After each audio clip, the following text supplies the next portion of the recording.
এগুলো ভালো লাগে বলো? কার সহ্য হয়? আর এই কারণে মায়ের মনে অনেক মান, অভিমান, অভিযোগ জন্মেছে তোমার জন্য। সেই কারণে মা কোনোদিনও তোমার সঙ্গে ঠিক করে কথাও বলতে চায় না। তোমরা দুজনে বলো, বাড়ির ছেলে মেয়েদের এগুলো দেখতে ভালো লাগে?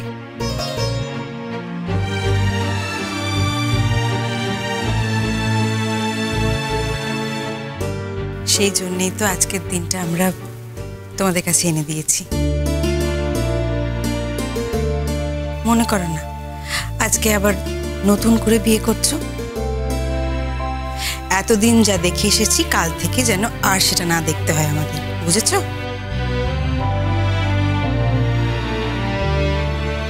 তোমরা যদি খুব ভালো থাকো, মানে তোমাদের মধ্যে যদি সম্পর্ক ভালো থাকে, তাহলে আমরাও কত ভালো থাকি, এটা কেন তোমরা বুঝতে চাও না?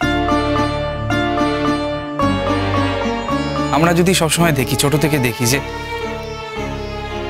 যেটু তুমি মেজমাকে বকছো, তুচ্ছতাচ্ছিল্য করছো, তাহলে তো আমরাও সেগুলোই শিখে যাবো, আমরাও তো তাই করবো। মানে আমরা সেগুলো করিনি কখনোই, কিন্তু যদি তাই করতাম তাহলে কি মেজেটু খুব ভুল হতো বলো?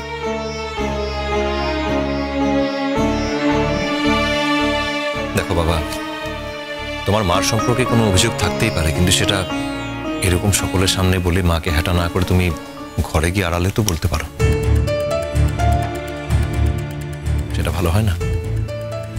দেখো মা তো খারাপ মানুষ নয়, আর তুমি আলাদা করে কোনো খারাপ মানুষ নও, তাহলে এরকম কেন করো বলো তো?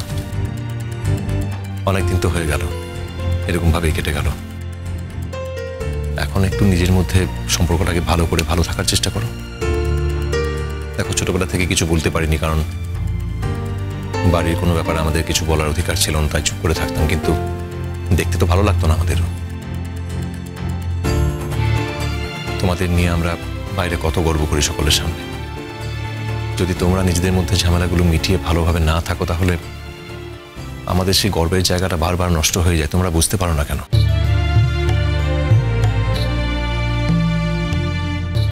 মেজমামু, আজ তোমাকে একটা কথা না বলে পারছি না। বড় মামিকে মাথার উপর রাখতে গিয়ে তুমি সবসময় মেজমণিকে ছোট করেছো। না, বড় মামিকে তুমি মাথার উপর রাখো, তাতে কোনো দোষ নেই।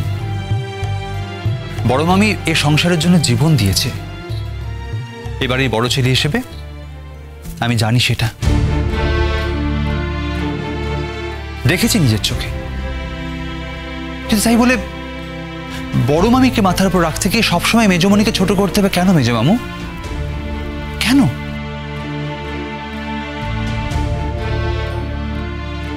তাকেও তার কাজের দামটুকু দিও। সেও তো এই সংসারের জন্য এতখানি মুখ বুঝে সবকিছু করে গেছে।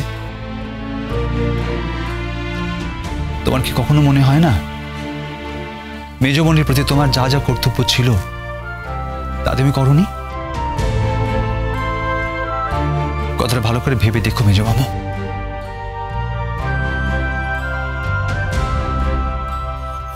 আমি কিন্তু কাউকে কোনোদিন কোনো কর্তব্য কর্ম করতে বারণ করিনি কো। হ্যাঁ, আমার ঘাড়ে যেন এসে কোনো দোষ না এসে পড়ে বলে দিলুম। মেজকে শোন, তোর স্বামী যদি তোকে ভালো রাখে, সুখে রাখে, আমার গায়ে জ্বালা ধরবে কেন বল দেখিনি? তুই হয়তো তেমন ধারা ভাবিস, আমি কিন্তু। এসব কি কথা হচ্ছে? কেউ ভাবছেও না, ভাবতে চাইছেও না।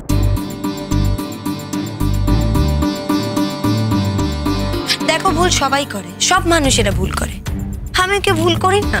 করি তো।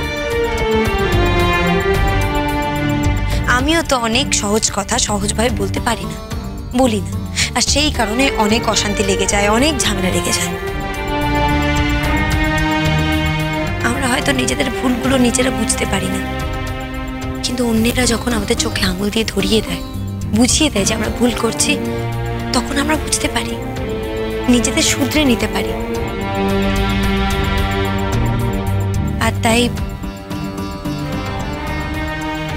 তাই আমরা তোমাদের এই একটা ভুল তোমাদের ধরিয়ে দিতে চেয়েছি, ব্যাস। দেখো, তোমরা চাইলে রাগ করতে পারো, কিন্তু আমি জানি মনে মনে তোমরা আমাদের কথা ঠিক মেনে নেবে।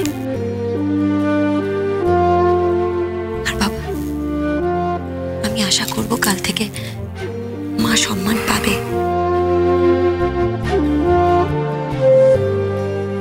দেখো, তুমি মায়ের স্বামী, তুমি যদি সম্মান না করো তাহলে অন্যেরা কেন সম্মান করবে?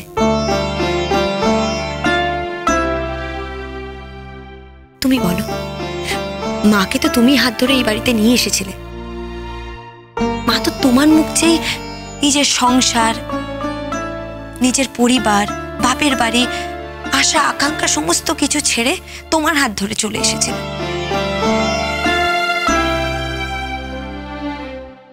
সেই মানুষটার যদি তোমার কাছ থেকে সম্মান না পায়, তুমি যদি এরকম করো, তাহলে সেই মানুষটা কোথায় যাবে? কাকে নিজের মনের দুঃখ বলবে? নীরবে একদিন দেখবে এই সংসার ছেড়ে, সবাইকে ছেড়ে, এই পৃথিবী ছেড়ে চলে যাবে। দেখো, চলে তো আমাদের সবাইকে যেতে হবে। আর যেদিন এই দিনটা আসবে না বাবা, ওদিন তোমার খুব কষ্ট হবে।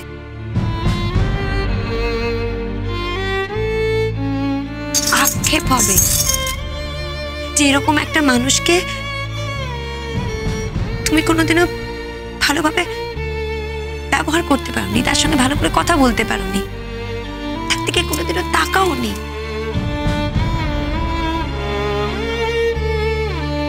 সেদিন তোমার যে আক্ষেপটা হবে না, সে আক্ষেপটা কেউ দূর করতে পারবে না, কেউ তোমাকে শান্তি দিতে পারবে না। তুমি দেখো, তাই বলছি বাবা, প্লিজ নিজেকে পাল্টে ফেলো, মায়ের সঙ্গে ভালো করে কথা বলো। দেখো, মায়ের মনের মধ্যে এমন অনেক কথা আছে যেগুলো কাউকে বলতে পারে না। তোমার জন্য অপেক্ষা করে থাকে বলবে বলে। আর এত বছর ধরে তুমি না শুনতে শুনতে হয়তো এরকম অনেক কথা মরে গেছে। কিন্তু আমার বিশ্বাস এরকম আরো অনেক নতুন কথা আছে, তাই না মা? যেগুলো বাবা শুনলে হয়তো তুমি বলবে। বাবা, তুমি শুনবে তো? বলো, তুমি শুনবে তো?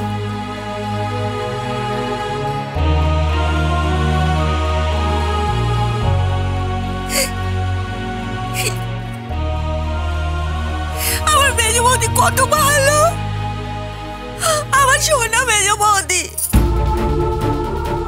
আমাকে কত ভালোবেসেছে। ও মেজদা, আমার তো তোমার সাথে সম্পর্ক, আমার তো মেজ বৌদির সাথে কোনোদিনও কোনো সম্পর্ক ছিল না গো। আমার তো তোমার সম্পর্কে মেজ বৌদির সাথে সম্পর্ক, তাহলে আমাকে মেজ বৌদি কেন এত ভালোবাসলো? বলো বলো বলো, তোমার মনে কখনো এই কথাটা ওঠেনি গো? কেন মেজ বৌদি তোমার পাগল ছাগল ছোট বোনটাকে এত আগলে আগলে রাখলো, সারা জীবনে এত ভালোবাসলো?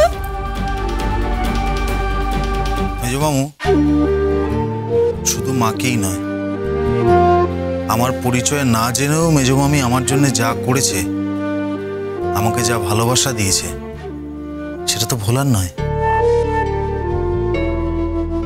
সেটা কি আমি কোনোদিনও ভুলতে পারবো? হ্যাঁ, দেখো, বড় মামির কথা বলছি না, বড় মামি তো অন্য একটা মানুষ। বড় মামিকে বাইরে থেকে দেখলে একরকম মনে হয়, বড় মামি ভেতরটা আসলে একদম অন্যরকম। কিন্তু তা বলে কিন্তু এইটা ঠিক নয় যে, দেখো, মেজো মামি আমার জন্যে রাতের পর রাত খাবার নিয়ে বসে থেকেছে। আমার জন্য কেন? এই বাড়ির কার জন্য কি করেনি বলো তো? কার জন্য কি করেনি? সেজো মামু, তোমার কোনো মেজো মামির স্মৃতি মনে পড়ে না? তার পড়বে না? মেজ বৌঠান যখন বিয়ে হয়ে বাড়িতে এলো তখন আমার একটা চাকরির কোর্সে একটা পরীক্ষার জন্য ভর্তি হওয়ার কথা ছিল। তখন বাড়িতে খুব খুব টাকার অভাব। আমি টিউশন করেও টাকা জোগাড় করতে পারিনি। তখন এই মেজ বৌঠান তার নিজের গয়না বিক্রি করে সেই টাকাটা জোগাড় করে দিয়েছিল।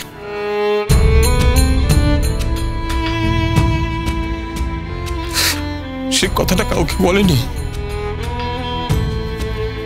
মেজদাকেও পর্যন্ত না। আমাকেও বলেছিল বাড়ির কাউকে না বলতে। এরপর একদিন বড় বউঠান এলেন গয়নার হিসেব নিতে। হিসেব মিলছে না। তখন বড় বউঠান মেজ বউঠানকে অনেক কথা শুনিয়েছিল।